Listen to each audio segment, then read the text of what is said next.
This is New Mexico, and we have had a constitutionally protected for the rights of those who speak different languages.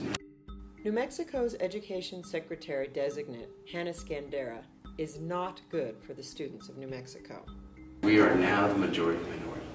We are not a minority anymore when it comes to the school population. Hanna Skandera, appointed by Governor Susana Martinez, does not understand the language issues that are unique to New Mexico's schools and communities, nor does she show by her actions any real concern for how important language diversity is to New Mexico's Hispanics and Native Americans. So important that bilingualism and multiculturalism has been enacted into law, including the Indian Education Act of 2003. And our concerns are about the current actions being taken within public education department that we see is undermining some of the intent and the spirit of that law. Yet she allowed her staff to try an end run around these laws, but darn, could not quite make it work. Another purpose of this act was to ensure that the Department of Education partners with tribes, and I underline that, to increase tribal involvement and control over schools and the education of students located in tribal communities. In December of 2011, Skandera left the Legislative Education Study Committee hearings just before Educating New Mexico's Minority-Majority Children testimony began. She did manage to sit through the morning long enough to make her pleas for funding before leaving. You have your budget. It's already unexplained. But the issue of helping these particular group of students is nowhere in this budget. And the communities that have a stake in it must be brought to the table.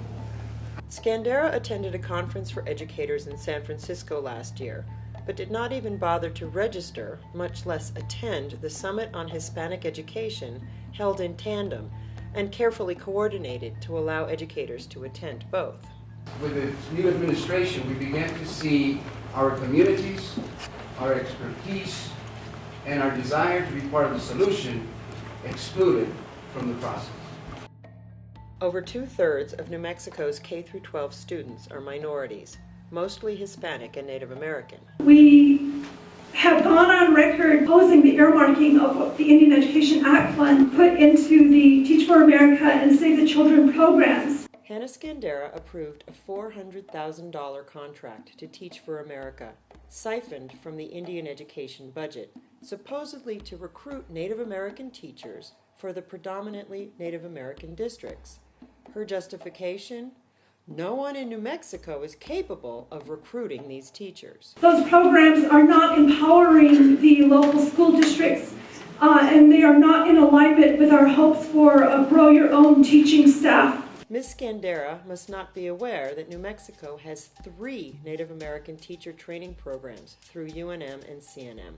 She certainly is aware of the Teach for America budget breakdown, providing a mere 1%, a little over $4,000 of the $400,000 to Native recruitment, and only half that amount, $2,000, goes to cultural training for the fresh young Ivy League recruits who usually do not stay longer than 2 or 3 years, but are still paid a full teacher's salary by the school district. Teach for America is an out-of-state private company with hundreds of millions of dollars in annual earnings. So wouldn't that $400,000 be better spent in New Mexico on the existing programs to train Native American teachers? In our case, as many of you know, these languages are unique. They are indigenous to this state. They are our first languages. They are spoken nowhere else in the world or in this nation. We have been a multicultural state. We have been a multilingual state. And it's not going to change. It's not going to change. Having someone from the outside come in and tell us how we should be conducting our public education department, it don't work right. We need our very own, we need a New Mexican in this position. Paid for by Independent Source Pack.